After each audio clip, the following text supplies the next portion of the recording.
تو پہلے تو اس نے کہا نہیں نوٹیفیکیشن تو نہیں تھا، پھر اس نے کہا نہیں نوٹیفیکیشن تھا لیکن مجھ سے نوٹیفیکیشن گم گیا، یہ اس نے کہا کہ مجھ سے نوٹیفیکیشن گم گیا. تو آپ ذرا اسی سے اندازہ لگا لیجیے کتنی کوئی سیریسنس ہوگی. بھائی اگر آپ کو ایک پارٹی کا ترجمان بنایا جا رہا ہے تو یہ ممکن ہے کہ آپ سے وہ نوٹیفیکیشن گم جائے، مطلب یہ پاسبل نہیں ہے.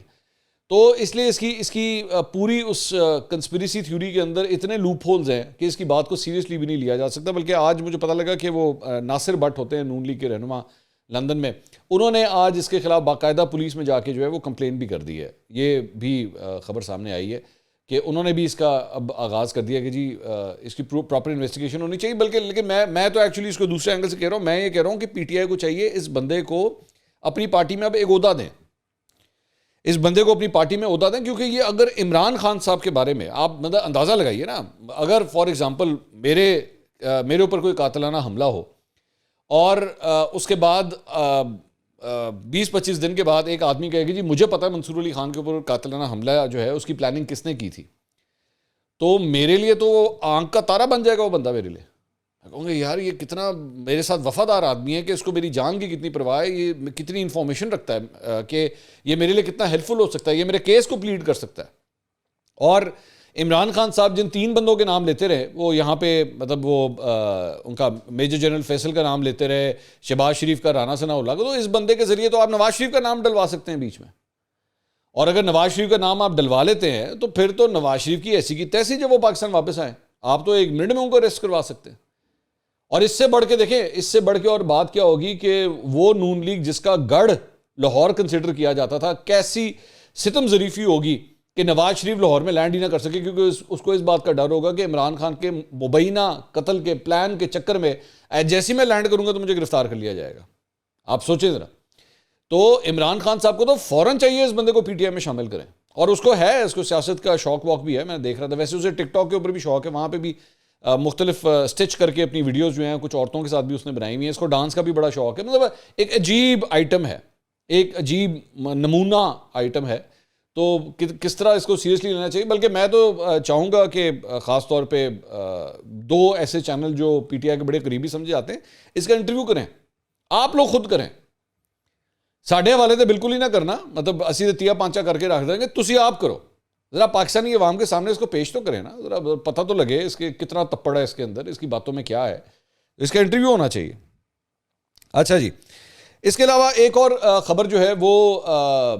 موجودہ army chief general Qamar Javed Bajwa صاحب کے حوالے سے خبر سامنے آئی. اور وہ ادارہ جو ہے فیکٹ فوکس، جس نے اس سے پہلے بھی کچھ خبریں دی ہیں، انہوں نے جو ہے وہ جنرل عاصم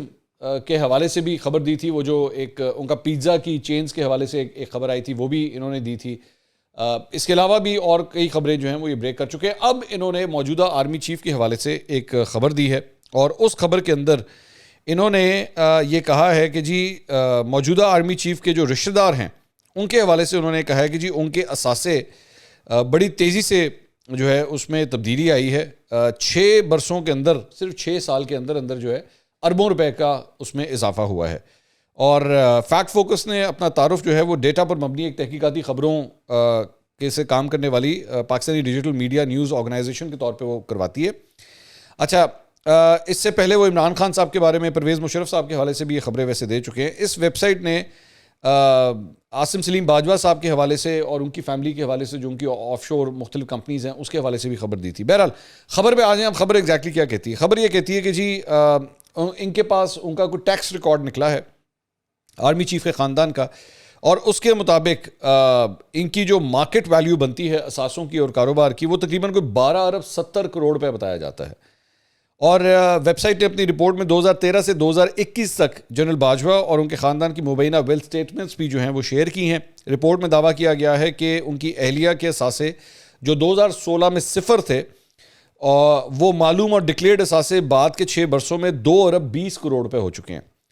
اس میں یہ الزام بھی لگایا گیا ہے کہ اکتوبر 2018 کے آخری ہفتے میں جنرل باجوہ کی بہو ماہنور سابق کی ڈکلیئر اثاثوں کی کل مالیت 0 تھی اور ان کی شادی سے صرف 1 ہفتہ قبل ہی یعنی 2 نومبر 2018 کو ان کے اثاثے 1 ارب 27 کروڑ روپے کے ہو گئے. اس میں یہ بھی کہا گیا ہے کہ آرمی چیف کے دوست اور ان کے صاحبزادے کے سسر کے ٹیکس گوشوارے 2013 میں 10 لاکھ سے بھی کم تھے تاہم آنے والے برسوں میں وہ بھی ارب پتی ہو گئے اور لاہور کے طاقتور بزنس ٹائکون بن گئے اور بیرون ملک اثاثے منتقل کرنے شروع کر دیے۔ اس خبر کے مطابق جنرل باجوہ کے 2 بیٹوں کے نام پر موجود اثاثوں کا ڈیٹا حاصل کرنے میں وہ ناکام رہے، فیکٹ فوکس ناکام رہی، اور یہ بھی بتایا گیا ہے کہ فیکٹ فوکس نے جب یہ خبر دی اس کے بعد سے فیکٹ فوکس کا جو ایکسس تھا وہ پاکستان کے اندر بند ہو گیا، یہ بھی سامنے آئی ہے۔ لیکن جب یہ ویڈیو میں ریکارڈ کر رہا ہوں تو unconfirmed reports I will have to check this again, مجھے پتہ لگا کہ وہ دوبارہ ایکسس جو ہے وہ بحال ہو گیا ہے، یہ بھی مجھے پتہ لگا ہے۔ سو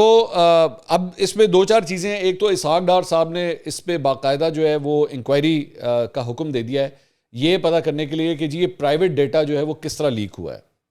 یعنی جنرل باجوہ کی فیملی کے حوالے سے جو پرائیویٹ ڈیٹا ہے یہ لیک کس طرح ہو گیا ہے، اس پہ بڑا کنسرن پایا جاتا ہے۔ تو اب اس کے اوپر دیکھیں، اس سے بلکہ مطلب چند لوگ یہ کہہ رہے تھے کہ اس انکوائری کے بٹھانے کا مطلب انڈائریکٹلی یہ ہے کہ فیکٹ فوکس نے جو خبر دی ہے اور جو اس میں فیکٹس اینڈ فگرز دیے ہیں وہ سارے کریکٹ ہیں، جس کی وجہ سے جو ہے وہ اسحاق ڈار صاحب نے اس انکوائری کا حکم دیا ہے۔ اچھا، اس سے پہلے بھی میں یہ بھی بلکہ آپ کے ساتھ شیئر کرنا چاہوں گا کہ یہ کیونکہ یہ بات میرے ساتھ ہوئی تھی، lieutenant general retired Asim Saleem Bajwa صاحب کا جب یہ کیس آیا تھا نا، تو میں نے اس وقت عمران خان صاحب کا انٹرویو کیا تھا، اور اس وقت یہ کہا گیا تھا، وہ جو آپ کو یاد ہوگا پاپا جونز پیزا کے حوالے سے ایک پوری وہ کیمپین شروع ہوئی تھی، تو میں نے اس وقت جب عمران خان صاحب سے پوچھا تھا کہ جی عاصم سلیم باجوہ صاحب کے حوالے سے ان کے اوپر اس طرح کے چارجز ہیں تو آپ نے اس پہ کوئی انکوائری کیوں نہیں بٹھائی؟ آپ باقی لوگوں کے اوپر، نواز شریف، آصف علی زرداری، بلاول بھٹو، ان کے اوپر بار بار الزامات لگاتے ہیں،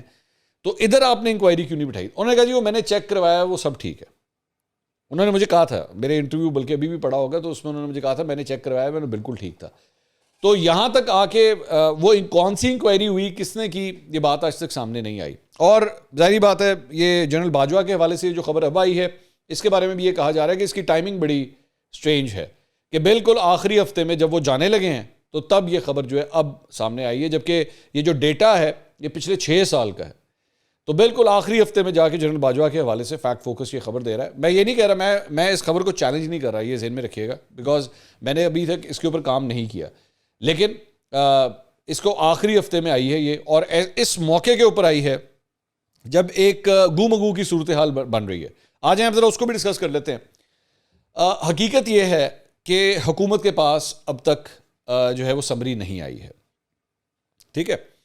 لیکن پچھلے 1 ہفتے میں ہم کم از کم 2 مختلف سورسز سے یہ سن چکے ہیں کہ نہیں جی حکومت کے پاس سمری آ گئی۔ وزیر دفاع نے آج کیٹیگوریکلی، خواجہ آصف صاحب نے کیٹیگوریکلی کہہ دیا کہ جی سمری نہیں آئی ہے ہمارے پاس، بلکہ اس کے بعد انہوں نے حامد میر صاحب کے شو کے اندر یہ بات جو کہی جا کے وہ بھی بڑی امپورٹنٹ ہے، انہوں نے کہا کہ جی یہ جو سمری ہے نا یہ ایک روایت ہے، قانونی ریکوائرمنٹ نہیں ہے، اور بلکہ اس میں یہ بھی ڈسکس ہوا کہ جی ماضی کے اندر بھی جو ہے وہ بغیر سمری کے بھی آرمی چیف اپوائنٹ ہو چکے ہیں، سمری کا انتظار کرنے کی ضرورت نہیں ہے، اس کے بغیر بھی جو ہے آرمی چیف کو اپوائنٹ کیا جا سکتا ہے۔ اس کا کیا مطلب ہے؟ اس ساری بات کا اب ظاہری بات ہے اس کے پس منظر میں اگر آپ جائیں گے تو پھر اس میں ہمیں ذرا 1 منٹ کے لیے دروازہ کھول کے اس کمرے میں جانا پڑے گا، تو آئیں ذرا میرے ساتھ۔ اس کا ایک مطلب تو یہ ہے کہ سمری نہیں آئی ہے، اس کا دوسرا مطلب یہ ہے کہ سمری اگر نہیں آئی ہے تو شاید ایک تاریخ کا انتظار کیا جا رہا ہے، یعنی 26 تاریخ کا شاید انتظار کیا جا رہا ہے۔ کہ اس کا تیسرا مطلب یہ ہے کہ شاید انتظار کروا کے کسی کا رستہ بھی ہو سکتا ہے روکنے کی کوشش کی جا رہی ہو سکتا ہے نا، چند وہ جو اکثر اخباروں کے اندر، خبروں کے اندر جو ہے وہ ایک لفظ استعمال ہوتا ہے چند نامعلوم افراد، تو یہاں پہ ہو سکتا ہے چند نامعلوم افراد کی جانب سے اس سمری کو رکوانے کی کوشش کی جا رہی ہو کہ بھائی فلاں ڈیٹ کے بعد بھیجیں، اس سے پہلے مت بھیجیں۔ لیکن دوسری سائڈ پہ یہاں پہ بھی اب میں آپ کو یہ بتا دوں، یہ میری خبر ہے، میں آپ کے ساتھ شیئر کر لیتا ہوں، نون لیگ نے 2 چیزوں کی تیاری کی ہوئی ہے کہ ان کیس ہمارے پاس سمری نہیں آتی، اوبیسلی سچویشن یہی ہوگی نا، اگر سمری نہیں آتی تو نون لیگ نے اس چیز کی تیاری کی ہوئی ہے کہ ہم بغیر سمری کے بھی جو ہے وہ آرمی چیف کا نام اناؤنس کر دیں گے، ایک۔ دوسرا، اگر سمری نہیں آتی، اگر آرمی چیف کا نام نہیں بھی اناؤنس کرنا تو ہم ایک لیفٹیننٹ جنرل کو جنرل کے عہدے پہ ترقی تو دے سکتے ہیں نا، 3 اسٹار سے 4 اسٹار تو ہم بنا سکتے ہیں، اور جیسے ہی آپ ان کو 4 اسٹار بنائیں گے تو ان کی ریٹائرمنٹ کی وہ جو ڈیٹ ہے جو 26 تاریخ ہے وہ انویلیڈیٹ ہو جائے گی، کیونکہ جیسے ہی آپ جنرل بنیں گے تو پھر ان کی جو عہدے کی میعاد ہے بطور جنرل وہ خود بخود بڑھ جائے گی۔ آپ ذہن میں رکھیے گا کہ یہ جو پروسیس ہے اس کو میں ذرا کلیئر کر دوں، لیفٹیننٹ جنرل کبھی بھی آرمی چیف نہیں بنتا، لیفٹیننٹ جنرل آرمی چیف نہیں بنتا، لیفٹیننٹ جنرل پہلے جنرل بنتا ہے پھر آرمی چیف بنتا ہے، یہ ذہن میں رکھیے گا۔ تو ضروری نہیں ہے کہ آپ نے کسی بھی شخص کو, اور ظاہری بات ہے 5 کینڈیڈیٹس اگر ہیں تو کوئی بھی شخص ہے, 5 ہیں یا 6 ہیں مجھے نہیں پتا, جتنے بھی لوگ ہیں اس میں ضروری نہیں ہے کہ آپ نے ایک اسپیسیفک ڈیٹ کا ہی انتظار کرنا ہے. مطلب اگر حکومت چاہے تو کل ہی کسی بھی شخص کو, ان میں سے کسی بھی شخص کو جو ہے وہ 3 سٹار سے 4 سٹار جنرل بنا سکتی ہے, اور اس کے بعد 29 تاریخ کو جس دن باجوہ صاحب کی ریٹائرمنٹ ہونی ہے اس سے بے شک ایک دن پہلے ان کو آرمی چیف کا عہدہ دیا جا سکتا ہے. خواجہ آصف صاحب کی آج کی اس گفتگو سے یہ پتہ لگ رہا ہے کہ انہوں نے اپنے آپشنز جو ہیں وہ ٹک کر کے رکھے ہوئے ہیں, مطلب جنہوں نے کہتے ہیں نا اپنی تیاری کر کے رکھی ہوئی ہے. اس پہ ندیم ملک صاحب نے بھی بلکہ اپنا ایک پوائنٹ آف ویو دیا, انہوں نے کہا کہ یہ معاملہ ہو سکتا ہے سپریم کورٹ میں پھنسے جا کے. ظاہری بات ہے, مطلب معاملہ مجھے نہیں یاد پڑتا, جتنی دیر سے میں جرنلزم کر رہا ہوں میں کوئی اپنے آپ کو بہت سینئر نہیں سمجھتا, لیکن 15 سال کے اندر میں نے کبھی اس پروسیس کو اتنا گڑبڑ والا نہیں دیکھا جو اس وقت یہ کھچڑی پک چکی ہے جس طرح یہ چل رہی ہے. بلکہ آپ اسی سے اس بات سے اندازہ لگا لیجئے کہ شاہد خاقان عباسی صاحب آسمہ شیرازی صاحبہ کے پروگرام کے اندر موجود تھے, اور انہوں نے ایگزیکٹلی کوٹ ان کوٹ جو لفظ استعمال کیا, انہوں نے کہا کہ سمری کا ابھی تک نہ آنا غیر آئینی اور غیر قانونی ہے. اگر شاہد خاقان عباسی صاحب یہ کامنٹ کر رہے ہیں نا اس سچویشن کے اوپر, اس کا مطلب ہے کہ نون لیگ کے کیمپ کے اندر جو ہے فرسٹریشن پائی جاتی ہے, اور وہاں پہ لال بتی جو ہے وہ جل رہی ہے.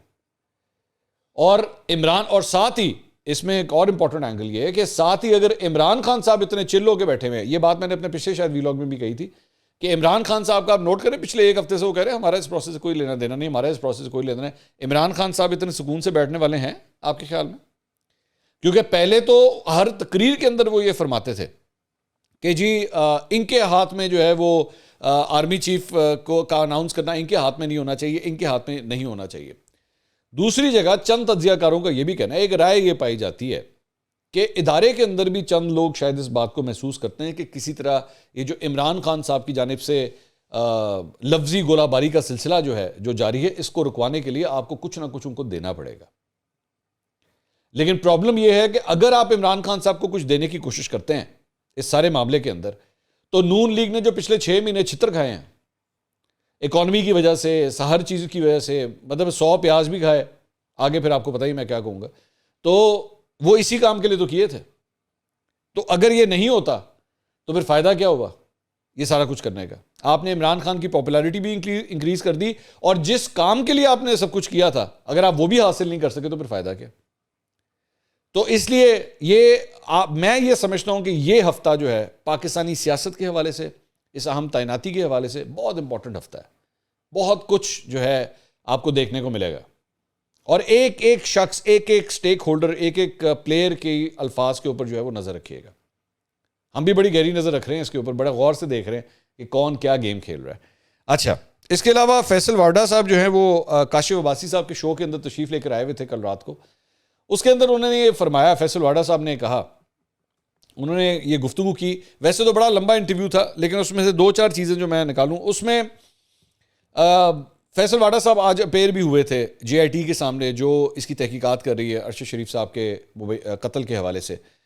تو فیصل وارڈا نے کہا کہ جی میں یہ سمجھتا ہوں, میں ابھی تو ان لوگوں کے نام نہیں لے رہا جن کو میں ذمہ دار سمجھتا ہوں, لیکن ہاں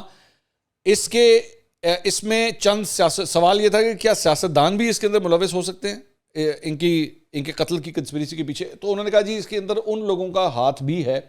جنہوں نے ارشد شریف کو یہ کنونس کروایا کہ تمہاری جان کو خطرہ ہے پاکستان کے اندر اور تم پاکستان سے چلے جاؤ. اور جب وہ سوال ہوا کہ وہ کون سے سیاستدان ہیں, تو وہی انہوں نے ٹپکل وہ 2 سانپ 3 کیڑے اور یہ اس قسم کے الفاظ. اب یہ جو سانپوں اور کیڑوں والا یہ جو ریفرنس ہے نا, یہ بار بار وہ عمران خان صاحب کے آس پاس جو لوگ ہیں نا ان کی طرف کرتے ہیں یہ. تو مجھے جو امپریشن آیا,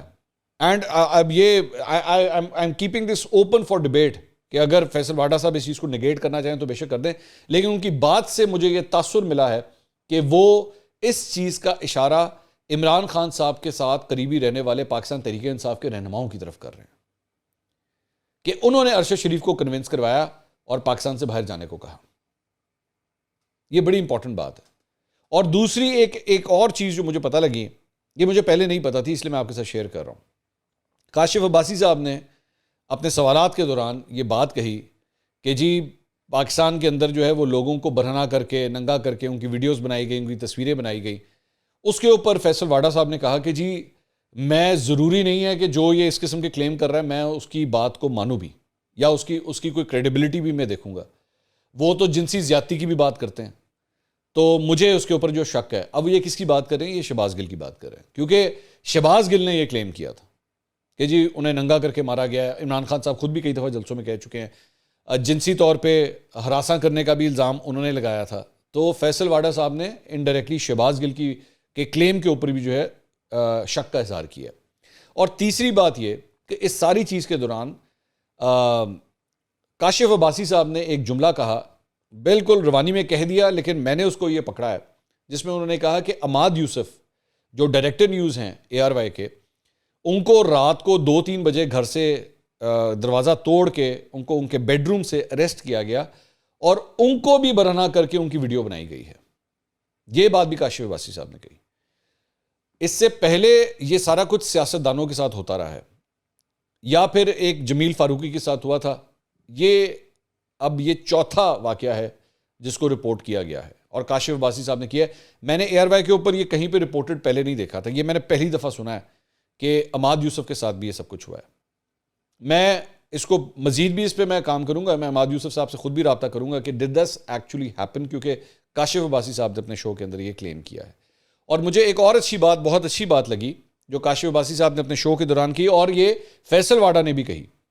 کہ جی شاہ خانزادہ کے ساتھ آپ اختلاف کر سکتے ہیں لیکن شاہ خانزادہ کے اوپر آپ کرپشن کا الزام نہیں لگا سکتے. اب یہ بات کاشف عباسی صاحب ARY کے اوپر بیٹھ کے کہہ رہے ہیں، جو کہ آبویسلی اپنے ایک کمپیٹیٹر چینل کے اینکر کے حوالے سے کہہ رہے ہیں. یہ بہت بڑی بات ہے،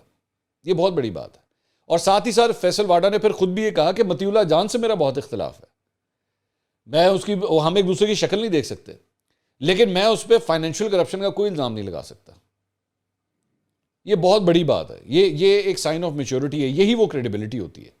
میں اسی لیے بار بار خاص طور پہ PTI کے فالوورز کو میں بار بار کہتا ہوں، بھائی اختلاف کا مطلب یہ نہیں ہوتا کہ اگلا بکا ہوا ہے. یار آپ کا میرا اختلاف کسی بھی چیز پہ ہو سکتا ہے، رنگ کے اوپر بھی ہو سکتا ہے، آپ کو کالا پسند ہے مجھے سفید پسند ہے، اس پہ بھی ہو سکتا ہے. اس کا مطلب یہ نہیں ہے میں اور آپ دشمن بن گئے. تو یہ اب تک کی اپڈیٹس تھی، اگلی ویڈیو میں دوبارہ ملاقات ہوگی. اللہ حافظ.